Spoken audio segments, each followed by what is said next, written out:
지난 2주에 걸쳐서 우리가 반석, 즉 반드시 짚어져야 되는 그 기준에 대한 말씀, 그래서 하나님의 그 분명한 목표와 방향에 대해서 말씀을 나눴습니다. 어떤 삶이든지 간에 하나님의 목표와 방향은 반석 대신 그 예수 그리스도 위에 성령의 집이 지어져 가는 것이죠. 그래서 그것을 성전이라 그러죠. 그것은 하나의 마치 그릇 안에 깨끗하면 담겨지는 것으로 주님이 말씀하셨어요.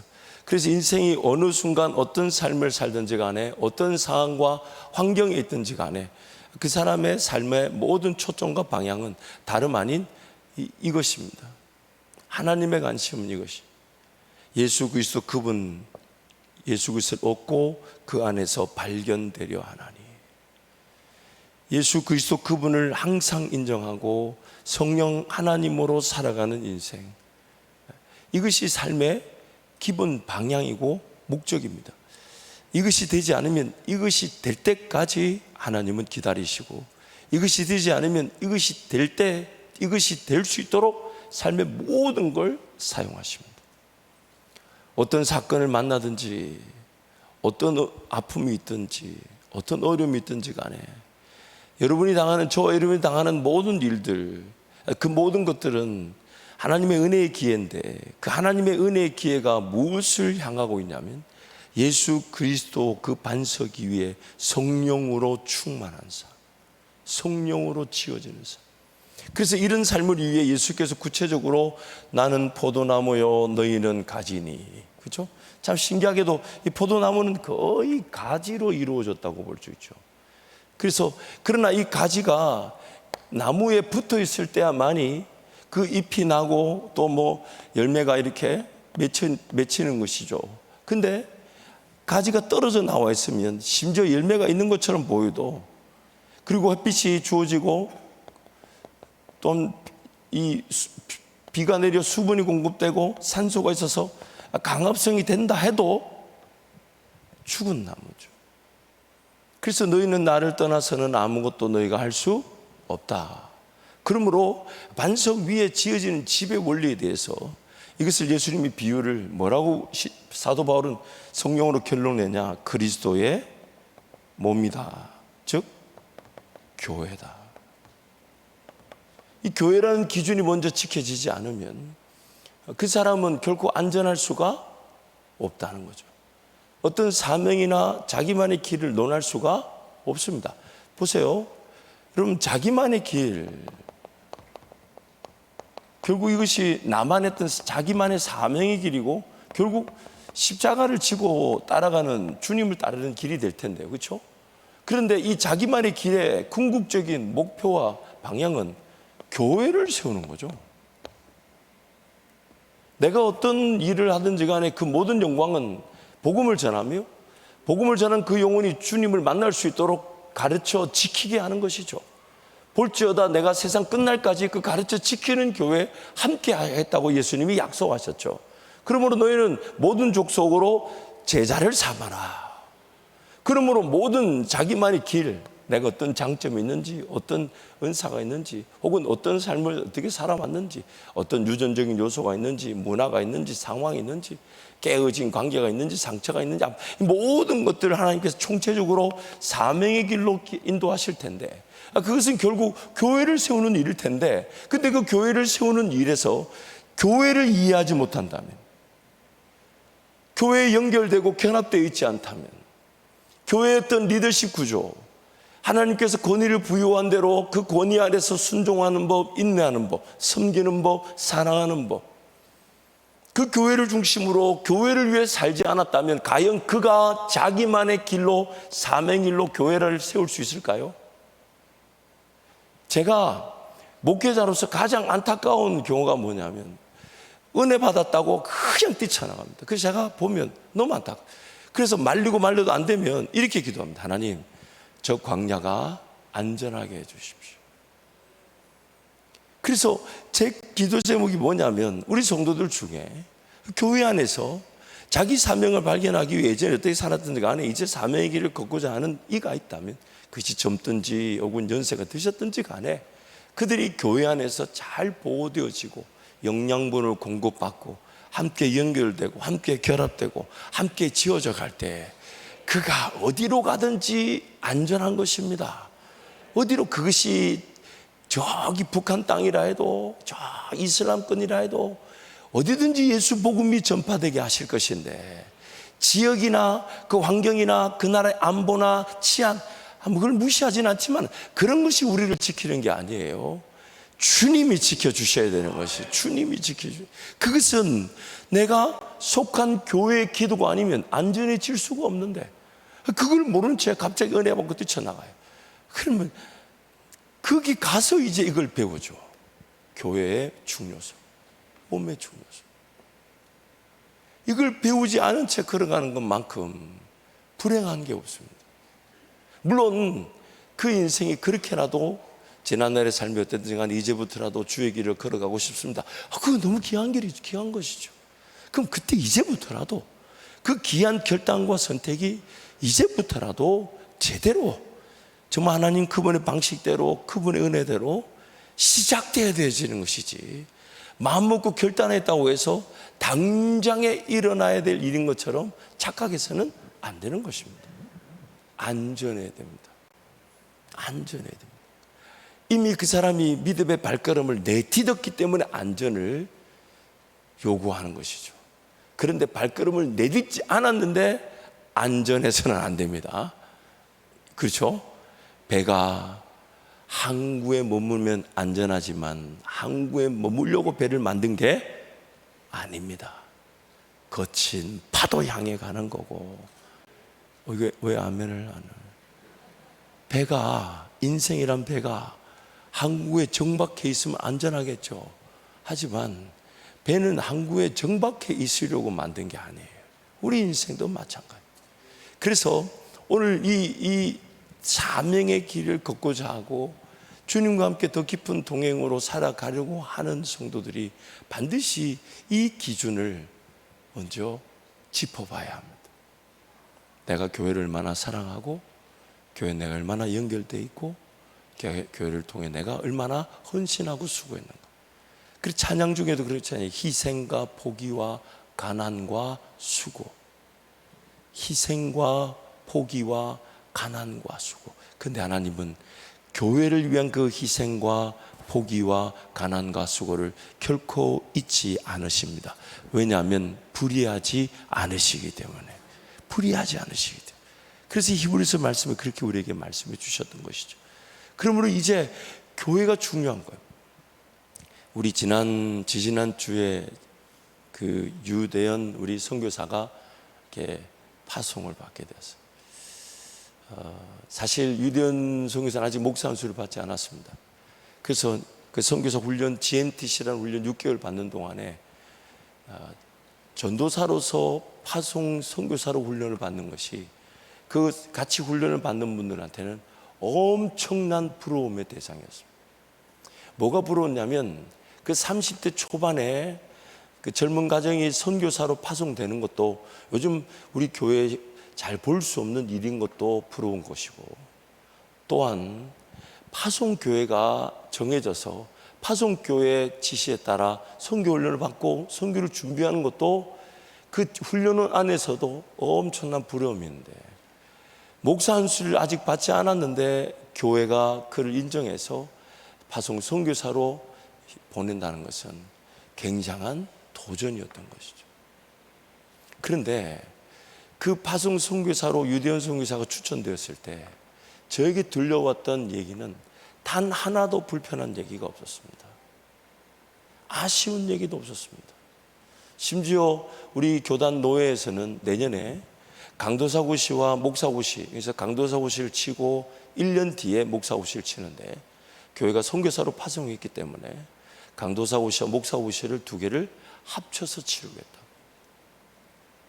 또한 그 선교사 파송 전과 이후에도 계속해서 제게 들려온 얘기는, 유대현 선교사 주변에 함께 신앙생활했던 지체들, 그들의 기대치, 또한 이미 소천하셨지만 그 유대현 선교사의 어머니께서 교회를 사랑하고 주일학교에 헌신하셨던 그 수고와 헌신, 그 얘기가 저는 모르잖아요. 저는 그 유대현 선교사님의 어머니가 얼마나 헌신 저는 모릅니다. 그렇지만 그 얘기가 뒤늦게 막 들려올 때, 그가 지금 목사 안수를 받고 안 받고를 떠나서 그렇게 파송으로 갈 수 있었던 그 교회의 결정은 다름 아닌 이거였죠. 그의 부모 때로부터, 그리고 그가 교회를 얼마나 사랑하고 얼마나 헌신했고 얼마나 포기했고 얼마나 인내했고 얼마나 존중하며 존경하며 따랐는지가 그 결과로 나타났던 것입니다.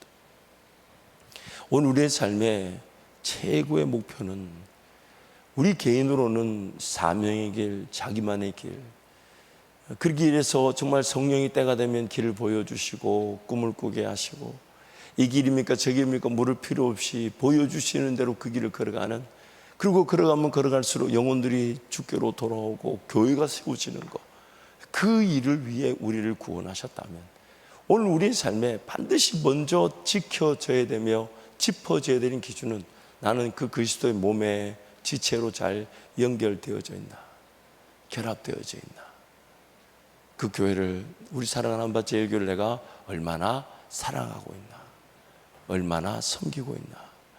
그래서 세상에 그런 어떤 명예나 부, 물질을 추구하지 않고, 심지어 좀 덜 벌더라도 덜 입더라도 덜 먹더라도 교회를 사랑하고 교회를 위해 헌신할 수 있다면, 그래서 누가 강요한 것도 아니고 강제한 것도 아니지만 몸된 교회를 사랑하여 그 직분자의 자리에 저부터 헌신하겠습니다, 저부터 기도하겠습니다, 저부터 주님 오시는 그날까지 항상 존재하는 직분자로서 저도 쓰임 받기를 원합니다.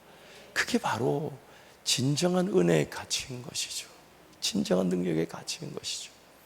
그래서 이 자기만의 길을 걸어가기 원하시는 분들, 인생이 어떤 일을 당하고 있든지 간에 하나님의 목표와 관심은 이겁니다. 이걸 확인하려고 하고 계신 거예요. 이게 지금 반석 위의 지비처럼 포도나무의 가지처럼 확인이 된다면, 내가 너희 안에 거하고 너희가 내 안에 거하면 무엇이든지 내게 구하라, 그리하면 내가 이루리라. 다 이루어지게 하신다는 거예요. 열매가 안 나타날 수가 없다는 거예요. 열매를 못 보기가 불가능하다는 거예요. 그런데 지금 그 열매를 보긴커녕 문제 푸는 것에만 허덕거리고 있고, 아픔만 해결하기를 바라고, 이거 풀고 나면 저 문제, 저거 풀고 이 문제, 자꾸 좌우로 치우치는 이유가 뭘까요? 사명과 그런 목적, 즉 그 목표를 향해 쓰임 받으며 그 길을 걸어가지 못한 채 자꾸만 인생의 문제, 어려움 때만 기도하고 그럴 때만 내가 하나님께 달려나오는 그런 어떤 상황에 처해 있다면 기준이 바르게 서야 되는 거예요. 첫 번째 단추를 다시 잘 끼워야 되는 거예요. 이 기준이 바로 서지 않으면 평생 문제만 해결하려고 하다가 인생이 마치게 됩니다. 어려움이 생기지 않으면 기도하러 안 옵니다. 그게 우리의 죄인됨의 특성이에요. 그 죄의 권세입니다. 그러므로 오늘 우리의 삶에 이 기준, 예수 그리스도 한 분이면 충분하고 성령으로 충만하고자 하는 것. 성령. 그래서 예수님께서 이러한 우리의 상태에 대해서 아시고 그렇게 얘기하셨잖아요. 마치 반석 대신 예수 그리스도, 그분 위에서 이렇게 충만한, 자라가라, 충만한 데까지 이르라. 에베소 4장 말씀 우리 같이 한번 선포하겠습니다. 에베소 4장 말씀 함께 선포합니다. 그가 어떤 사람은 사도로, 어떤 사람은 선지자로, 어떤 사람은 복음 전하는 자로, 어떤 사람은 목사와 교사로 삼으셨으니 이는 성도를 온전하게 하여 봉사의 일을 하게 하며 그리스도의 몸을 세우려 하심이라. 우리가 다 하나님의 아들을 믿는 것과 아는 일에 하나가 되어 온전한 사람을 이루어 그리스도의 장성한 분량이 충만한 데까지 이르리니, 이는 우리가 이제부터 어린아이가 되지 아니하여 사람의 속임수와 간사한 유혹에 빠져 온갖 교훈의 풍조에 밀려 요동하지 않게 하려 함이라. 오직 사랑 안에서 참된 것을 하여 범사에 그에게까지 자랄지라. 그는 머리니 곧 그리스도라. 그에게서 온몸이 각 마디를 통하여 도움을 받음으로 연결되고 결합되어 각 지체의 분량대로 역사하여 그 몸을 자라게 하며 사랑 안에서 스스로 세우느니라. 아멘. 우리의 목표치는 그리스도의 뭐라고요? 장성한 분량인데 왜 장성한 분량이란 말을 쓴다는 것은 한계가 없다는 걸 뜻합니다. 예수 그리스도는 참 사람이시면서 또한 참 하나님이시죠. 그래서 우리의 삶의 모습은 한계가 없는, 그래서 믿음으로 시작해서 믿음으로 나아가는 것이죠. 그렇죠? 받은 은혜 위에 은혜가 되는 것이죠. 내가 받은 생명이 더 큰 생명이 되는 것이죠. 내가 본 영광이 더 큰 영광의 기회가 되는 것이죠. 그런데 내가 나아갈 믿음과 은혜와 생명과 영광이 예수 그리스도의 장성한 분량에까지 이를 수 있는 기회가 됩니다. 장성한 분량에까지 이른다는 것은 예수 그리스도 그분이 참 하나님으로서 한계 없이 우리에게 주어질 그 은혜를 말씀하시는 거예요. 그래서 예수님이 뭐라고 얘기하셨어요? 내가 한 일보다 너희는 뭐 한다고요? 더 큰 일을 할 것이다. 그러므로 우리는 이 장성한 분량이라는 말은 한계가 없는 하나님의 역사에까지 이르게 된다는 것입니다. 그래서 이것이 마치 이 장성한 분량에까지 이른다는 것이 하나님의 형상 안에 하나님이 채워지는 것이죠. 하나님이 채워지는 것이죠. 그래서 반석 대신 예수 그리스도, 항상 그것을 기초로 해서, 그것을 중심으로, 그것을 기준으로 거기서부터 출발한 거예요. 예수로 충만한가? 예수님이면 충분한가? 예수님 때문에 감사한가? 구원의 은혜에 감격이 있는가? 나 같은 죄인을 살리신 하나님의 사랑에 대한 감사가 있는가? 이것이 항상 반석처럼 시작이 되어야 된다. 그리고 성령 하나님께 나아가면 성령께서 그 고백을 더 큰 믿음으로, 은혜 위에 은혜로, 그 다음 받은 생명이 더 풍성한 생명으로, 내가 본 영광이 더 큰 영광의 기회가 되게 하시는 것이죠. 그래서 그 은혜를 우리에게 주기를 원하시죠. 그리고 이 장성한 분량에까지 이르는 방법이 있다는 거예요. 그게 뭐냐면 그리스도를 아는 지식이라는 거예요. 베드로후서 3장 말씀 2절이죠. 함께 선포합니다. 그러므로 사랑하는 자들아 너희가 이것을 미리 알았은즉 무법한 자들의 미혹에 이끌려 너희가 굳센 데서 떨어질까 삼가라. 오직 우리 주 곧 구주 예수 그리스도의 은혜와 그를 아는 지식에서 자라가라. 영광이 이제와 영원한 날까지 그에게 있을지어다. 아멘. 말씀 좀 띄어나와 주세요. 저는 이 베드로후서 말씀 묵상할 때마다 먼저 전제되는 그 은혜가 너무 감사해요. 우리가 그를 아는 지식, 즉 예수 그리스도를 아는 지식에서 자라가야 되는데, 그 자라가는 일에 전제되는 은혜가 뭐냐면 우리 주 곧 구주 예수 그리스도의 은혜와, 이게 무슨 말이냐면 끊임없이 나를 용서해 주시고 기다려 주시고 사랑해 주시고 포기하지 않으시고. 여러분, 좋은 선생님은 잘 가르쳐 줘야 되죠. 그렇죠? 딱 쪽집게식으로 꼭꼭 집어줘야 되지만, 근데 그 선생님한테 만약 그 학생에 대한 사랑의 마음이 없으면 그 학생이 과연 그 쪽집게 같은 선생님의 가르침을 잘 받아들일 수 있을까요? 그래서 우리 에베소서 4장 말씀에도 그렇게 얘기하잖아요. 참된 진리를 말하는 것으로 공동체를 세우라 하면서 그 앞에 뭘 얘기합니까? 오직 사랑 안에서. 오직 사랑 안에서.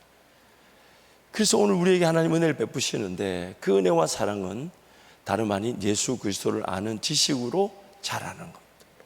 그리스도의 장성한 분량까지 이르게 되는 것입니다. 그리고 이것을요, 히브리서 6장에서는 이렇게도 얘기합니다. 히브리서 6장 말씀도 우리 함께 선포합니다. 그러므로 우리가 그리스도의 도의 초보를 버리고 죽은 행실을 회개함과 하나님께 대한 신앙과 세례들과 안수와 죽은 자의 부활과 영원한 심판에 관한 교훈의 털을 다시 닦지 말고 완전한 대로 나갈지니라. 하나님께서 허락하시면 우리가 이것을 하리라.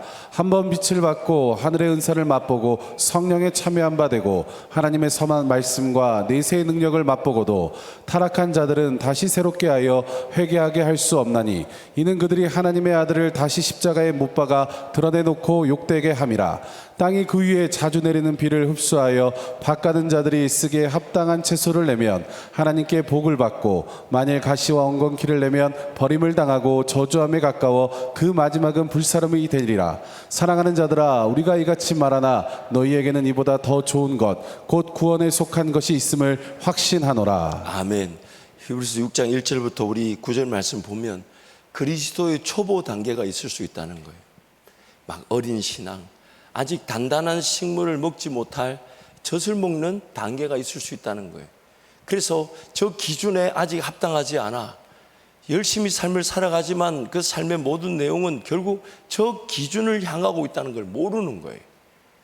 정말 예수 그리스도 한 분이면 충분함을 고백할 줄 알고 성령 하나님께 늘 깨어 충만하고자 하는 인생, 저것이 삶의 첫 단추여야 하는데 저걸 끼지 못한 채 신앙생활할 때 결국 그리스도의 초보 단계.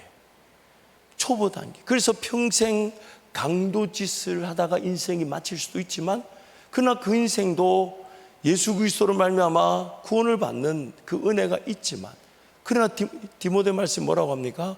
불 가운데서 건짐을 받는 것처럼 부끄러울 수가 있다. 그렇게 성경이 말하는 것이죠. 그래서 이 히브리서 말씀에 그 얘기를 하는 거예요. 초보의 단계에 머물러 있지 마라. 초보의 단계에 머물러 있지 마라. 완전한 대로 나아갈지니라.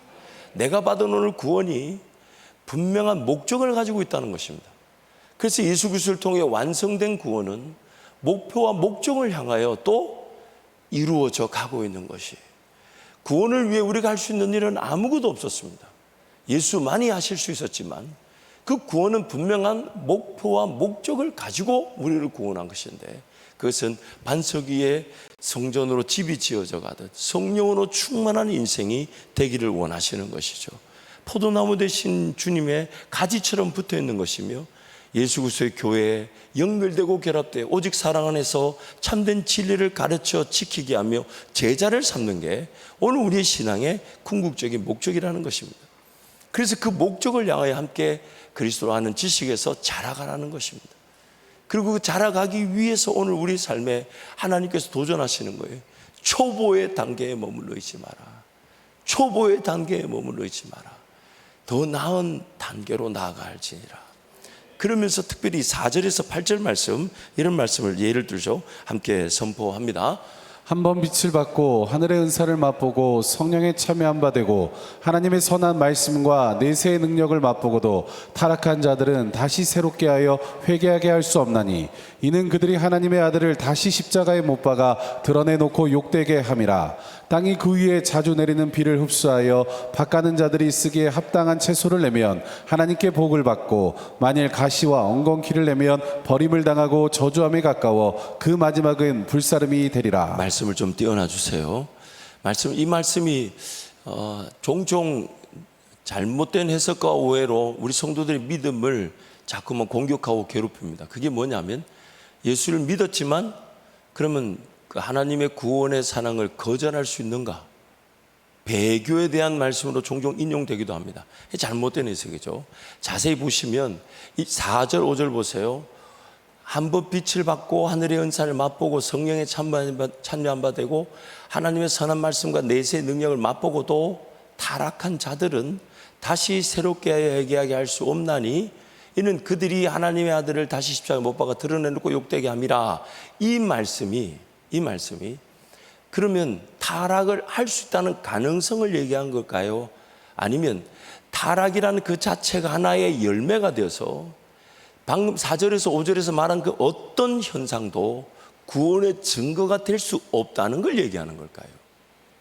분명하죠. 왜요? 7절 8절은 뭐라고 합니까? 땅이 그 위에 자주 내리는 비를 흡수해 밭가는 자들이 쓰기에 합당한 채소를 내면 하나님께 복을 받고, 만일 가시 엉겅퀴를 내면 버림을 당하고 저주함에 가까워 그 마지막은 불사름이 되겠다. 이렇게 말하는 것은 다름 아닌 그가 영적으로 어떤 현상 가운데 어떤 은혜를 누렸던, 어떤 기적을 맛봤던, 어떤 신령한 능력을 경험했던지 간에 그가 신앙을 거절하고 신앙을 배반하고 신앙을 떠났다면 그 타락이 하나의 열매가 돼서 잘못된 가시와 엉겅퀴라면, 그러면 그가 어떤 것을 경험했던지 간에 그 모든 경험, 그것이 어떤 신비롭고 신기한 영적인 현상이든지 간에 그것은 하나님과 관계가 없는 일이었다는 것입니다. 그래서 분명히 이어서 얘기하는 거예요. 땅이 가시 엉겅퀴를 내는지 합당한 채소를 내는지.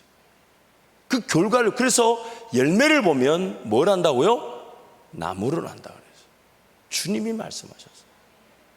그래서 지금 이 말씀이 어디에 깨어 있냐면 우리 앞에 읽었던 3절 말씀, 2절 말씀, 완전한 대로 나아갈지니라 하나님이 허락하시면 이것도 우리가 누리게 될 것이다. 또한 그 4절에서 8절 말씀 설명한 다음에 9절 말씀이 이렇게 얘기하는 거예요. 9절 말씀 함께 선포합니다. 사랑하는 자들아, 우리가 이같이 말하나 너희에게는 이보다 더 좋은 것 곧 구원에 속한 것이 있음을 확신하노라. 아멘. 어떤 겉으로 드러나는 영적인 현상을 가지고, 그를 가지고 구원을 받았니 안 받았니 이런 쓸데없는 싸움을 할 때가 아니라, 저와 여러분이 그리스도의 그 초보의 단계에 머물러 있을까 두려워할 줄 알아야 한다는 거예요. 더 나은 것, 더 좋은 것, 장성한 분량까지 이르게 되는데, 그것은 믿음 위에 믿음, 은혜 위에 은혜, 생명이 더 풍성한 생명, 그리고 받은 영광이 더 큰 영광의 기회가 될 것인데 한계가 없으실 것인데, 예수님이 하신 일보다 성령께서 우리와 함께 하시면서 하실 일이 더 크다 하셨는데 나는 그걸 보고 있는가? 그리스도의 도의 초보에만 머물러 있는 것은 아닌가?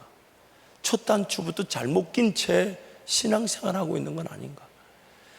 그래서 여러분, 삶이 바쁘다, 어렵다, 힘들다, 그거 다 핑계예요. 하나님이 살아계신다면 그 핑계가 통합니까? 지금은 사업을 일구고 직장을 돌봐야 되기 때문에 그 사업과 직장에 돌본다고 예배가, 교회가, 기도가, 내 섬김이 소홀히 될 수가 없는 거예요.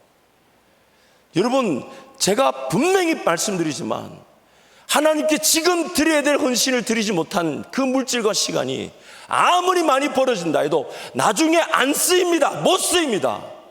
안 쓰십니다, 하나님. 차라리 지금 가난하고 지금 포기하고 지금 희생하고 지금 수고해도 물고기 2마리, 보리떡 5개를 더 좋아하세요. 가부의 2렙돈을 더 기뻐하세요. 전부를 드리는 걸, 내 희생, 내 포기, 내 가난을 하나님이 교회를 위해서 그렇게 했다면 그걸 더 기뻐. 그리고 천국 가면 어느 게 남겠습니까? 내가 뭔가 돈을 벌어서 부와 명예와 권력을 취한 다음에 그렇게 뭔가 일하겠다는 건 항상 가정이죠.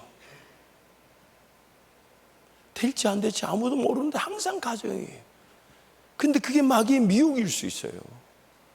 왜요? 그것 때문에 오늘 내 예배를 놓치고 오늘 내 기도를 놓치고 오늘 내 교회를 사랑하고 섬길 기회를 놓친다면 차라리 내가 그걸 못 벌고 그 위치에 못 이르고 영향력과 가치가 없어도 지금 내 삶이 교회 때문에 수고와 희생을 마다하지 않고 가난과 포기를 두려워하지 않는다면, 그러다가 천국 간다면 그것이 더 빛나지 않겠습니까? 그것이 더 빛나지 않겠습니까? 그것이 더 가치 있는 거 아닙니까? 그것이 더 행복한 거죠. 그래서 오늘 우리는 그 길을 걸어가는 것입니다. 여러분, 뭘 가졌다, 뭐가 없다, 뭐가 부족하다, 뭐가 연약하다, 뭐가 안 된다, 여러분 평생 그렇습니다. 내가 죄인이고 죄로 말미암아 다스려진 이 세상, 저와 여러분은 그 어리석고 미련하고 천박하고 부족하고 연약하고 이럴 때 아멘해야 믿음이 큰 거예요. 제가 이거 지금 제가 말하는 게 아니고 고린도 전서에 나오지 않습니까? 근데 하나님은 그런 자들을 쓰기를 기뻐하신다잖아요. 그런 자들을 쓰기를 기뻐하신다. 그렇다면 오늘 차라리 내가 주를 위해 가난한 게 낫지 않겠습니까? 주를 위해 포기하는 게 낫지 않겠습니까? 주를 위해 희생하는 게 낫지 않겠습니까? 언젠가는 이라는 그 가정이라는 미래의 뜬금없는 결과에 오늘이라는 시간을 놓쳐서는 안 됩니다. 언젠가 내가 하나님 은혜로 물질이 채워지고 부와 명예가 권력이 주어지면 당연히 그것을 하나님께 섬기는 것이죠. 근데 그걸 이유로 오늘 나의 예배, 오늘 나의 기도, 오늘 교회를 섬기는 것, 더 연결되고 결합되고 사랑할 자를 사랑하는 것, 이거를 놓쳐서는 안 되는 거예요. 이걸 놓쳐서는 평생 첫 단추 바로 끼기 위해 하나님 그 모든 모든 삶의 사건, 사고들을 다 사용하셔서 기어이 지금 말씀드린 그 반석 위에 지어져가는 집의 위치로 오게 하시는 거예요. 오게 하시는 거예요. 그게 결국 우리의 신앙의 고백이지 않았습니까? 어려움을 당할 때 뭐가 제일 반가웠습니까? 하나님께서 나로 하여금 기도하게 하셔서 하나님 은혜를 구하게 하셨다. 이게 제일 반갑지 않았나요? 그렇다면 그것이 오늘 우리의 삶의 우선순위가 되도록 기도하고 하나님을 찾을 때 우리는 반드시 자기만의 길을 걸어갈 수밖에 없고 자기만의 사명을 감당할 수밖에 없습니다. 제가 언젠가 이제 영국에 갔을 때 어떤 분이 잠깐 얘기를 하면서 그래 행복한 고민을 얘기하시는 거예요. 그게 뭐냐면 자녀 중에 한 자녀가 음악적인 재능도 있고 영국의 그 유수한 대학에 이렇게 합격해서 다니고 있고 실력자예요. 제가 본 게 실력자예요. 그래서 그런지 그리고 교회에서 찬양을 인도하고 섬기고 그래서 이제 아버지도 저한테 얘기하면서 이렇게 너무 감사한데 기도 제목이 있다는 거예요. 그게 뭐냐면 아들이 신학을 하려고 한다는 거예요. 근데 그 아버지의 그 말에서 제가 뭘 느꼈냐면 지금 여러분이 웅성거리는 그 느낌, 지금 여러분이 웅성거리는 그 느낌을 좀 느꼈어요. 그거죠. 이게 그 좋은 대학에 그 전공에 그 실력을 가져서 하나님을 섬기는 게 더 낫지 않을까 그렇게. 근데 여러분 무엇이 그 자녀를 위한 첫 단추일까요? 좀 더 쉽게 설명해 볼게요. 하나님은 지금 저 기준에 우리 인생을 맞추기를 원하신다 하셨잖아요. 그러면 사실 그 실력을 갖추게 하신 분도 하나님이신데 하나님 거기에 신학 공부 혹은 사역자의 가능성에 대한 마음까지 주셨다면 무엇부터 확인해야 될까요? 무엇부터 확인해야 될까? 이것을요 이렇게 질문을 던져보면 확실하게 답을 알 수가 있어요. 신학 공부가 현재 그 아들의 길에 장애물일까요? 아니면 하나님이 그 아들을 더 귀하게 쓰시기 위해 부른 신학 공부의 자리에서 실력이 좋은 삶의 자리가 장애물일까요? 답이 딱 떨어지지 않습니까? 그러면 뭐부터 확인해야 되냐면 하나님, 제가 하나님을 더 알아가기를 원합니다. 그래서 제가 그분께는 이렇게 좋게 얘기했어요. 비단 사역자의 길을 걸어가지 않는다 해도 신학을 통해 하나님을 더 알아갈 수 있다면 그것으로 더 성장할 수 있고 평신도든 사역자든 몸된 교회를 섬기기에 더 좋은 인재가 되지 않겠습니까? 꼭 사역자의 길을 걸어간다 얘기지 말고 신학 공부를 추천하는 것도 좋겠습니다. 우리 성도면 제가 그렇게 얘기 안 해요. 3일 금식하고 다시 오시라. 실제로 그때 그 기간에 저하고 상담하면서 3일 금식한 우리 단기 선교 팀원이 이 자리에 앉아 계십니다. 그래서 3일 금식 성공하셔서 참 감사한데, 그럼 여러분 잊지 마세요. 이거는 모든 성도의 동일한 겁니다. 난 지금 반석 대신 예수 그리스도 위에 성령의 집으로서 지어져가는 이 기준을 첫 단추로 끼고 있는가? 끼었는가? 그래서 최소한 교회가 드리는 모든 공예배를 중심으로 또한 물질 관리를 그렇게 하나님 앞에 드리면서 그것 자체를 1차적인 첫 단추로 기준으로 목표를 두고 있는가? 삼으려고 하고 있는가? 왜요? 무엇부터 확인해야 되니까요. 그냥 사라진다고 사라질 게 아니라 첫 단추를 바로 끼듯이 하나님의 기준부터 맞춰야 되니까. 하나님의 기준의 자리에 내가 먼저 서 있어야 주인의 쓰심에 합당하게 될 것이니까.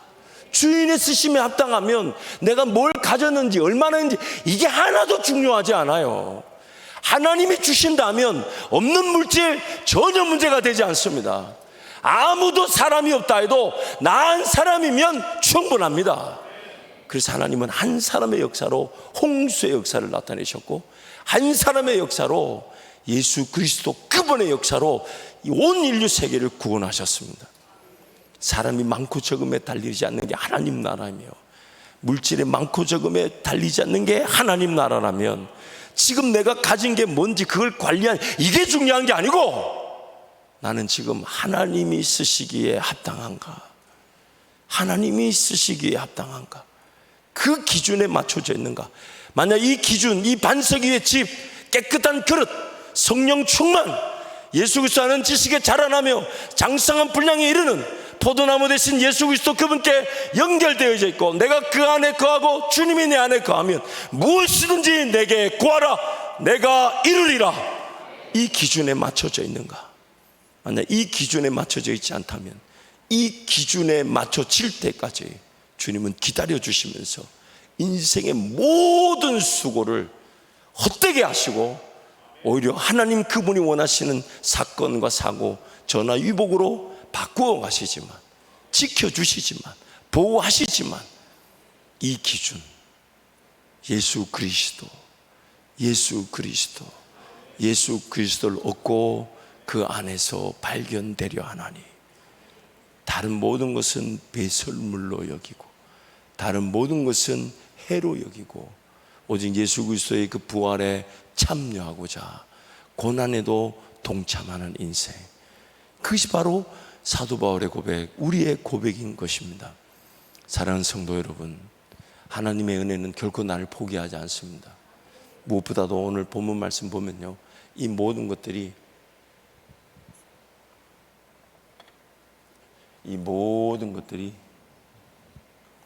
사랑의 관계에서 결정되게 하십니다. 하나님 날 사랑하시기에 내가 그리스도의 초보의 단계에 있든지, 젖을 먹는 단계에 있든지, 기도를 할 줄 모르고 예배할 줄 몰라도 도우셨던 것은 하나님이 나를 먼저 사랑하셨기 때문이죠. 하지만 그 사랑으로 내가 어느 정도 장성하게 되었을 때는 그 장성한 자에게 무작정 그렇게 도와주고, 마치 계란 알이 안에 있는 병아리가 껍질을 깨고 나올 때 그 쉽게 도와주지 않는 것은 그 생명력이 약화될까 봐, 사랑하기 때문에 그 과정을 그냥 인내하고 지켜보는 것처럼 하나님 이 사랑의 관계 속에서 우리를 이끌어 가시는 거예요. 무엇보다 하나님을 놓치고 싶지 않은 것은 내가 하나님을 사랑하기에 기꺼이 그 고난에도 참여할 줄 알고, 그리스도와 함께한 상속자니 그리스도의 그 고난에도 참여할 줄 알고, 심지어 그의 교회를 위하여, 예수 그리스도의 교회를 위해 남은 고난을 내 육체에 채운다고 하면서 그렇게 헌신할 줄 아는 자들. 근데 그 헌신할 줄 아는 자들의 고백의 근거가 뭡니까? 하나님께서 날 먼저 사랑하셔서 나도 이렇게 하나님을 사랑할 수 있게 되었다고. 이 사랑의 관계 속에서 모든 게 결정돼요. 그래서 오늘 요한복음 15장에 이렇게 얘기하잖아요. 아버지께서 나를 사랑하신 것처럼 나도 너희를 사랑하노라. 삼위일체 하나님은 세 분이면서 한 분이신 것은 그분의 존재론적 설명이지만, 또한 서로가 사랑의 관계, 일자와 이자가 사랑할 때 제3자가 그 사랑을 칭송해줘. 그 3자 간의 완벽한 사랑의 관계, 모든 것을 공유하고 모든 것을 전지아시고 능력을 함께 가지고 계시. 그래서 그 하나됨이 완벽하기 때문에 세 분이시면서 또한 한 분이신 거예요. 그리고 그 사랑의 하나님이 오늘 우리에게 그 사랑을 맛보도록, 그 사랑 안에서 자라나며, 그래서 그리스도를 아는 지식에서 충만할 때까지 이룰 수 있도록. 그래서 오늘 나의 사랑의 결정으로 하나님께 삶을 내어드릴 줄 아는 것, 기꺼이 맡겨드릴 줄 아는 것, 그게 우리 주님의 목적인 것입니다. 이 모든 게 사랑 안에서 결정되게 하시는 것. 그렇다면 오늘 나는 어떻게 기도하면 좋을까요? 물론 좀 구체적인 기도 제목이야 말씀드린 것처럼 그런 공예배 시간을 중심으로 먼저 예배자의 삶을 회복할 수 있도록, 물질을 주시는 것으로 하나님 나라와 영광을 위해 헌신하는 것으로 목표를 바꾸어서 첫 번째 단추, 그 반석 위에 지어지는 집으로서의 그 기준을 분명히 하자는 거예요. 그렇다면 사명의 길, 은사, 꿈, 비전, 예언, 각종 신유의 기적들이 나타나지 않을래야 나타나지 않을 수가 없습니다. 반드시 나타나 그것으로 교회를 세우게 되고 교회를 든든히 함으로써 그가 교회를 세우는, 즉 예수 제자를 세우는 예수 제자가 되어가는 것입니다. 그러므로 여러분, 오늘 우리 사명의 길, 그 분명한 원리와 질서 위에 주님을 따르는 귀한 우리 성도들이 되시기를 축복합니다. 자, 함께 통성을 같이 기도하겠습니다.